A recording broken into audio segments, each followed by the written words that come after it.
তো দেখো চলে এসেছি আবার। নমস্কার বন্ধুরা, তোমরা সকলে কেমন আছো? আশা করছি ভালো আছো, আমিও বেশ ভালো আছি। তো দেখো আজ একটু অন্যরকম রেসিপি কিন্তু চেষ্টা করলাম, এই প্রথমবার করছি, ভুল ত্রুটি হলে ক্ষমা করে দিও।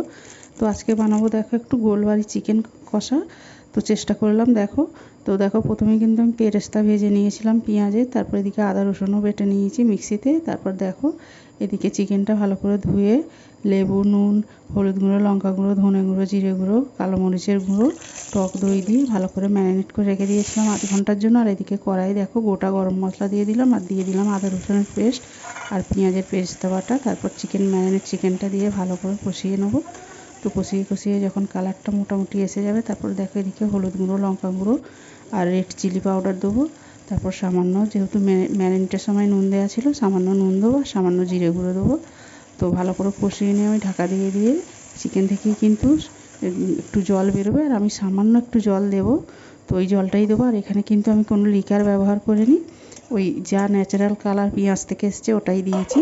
তো দেখো ঢাকা দিয়ে আমার হয়ে গেছে মোটামুটি কষানো। তো গোলবাড়ির মতো হয়েছে কিনা জানি না, তো ভুল হলে ক্ষমা করে দিও।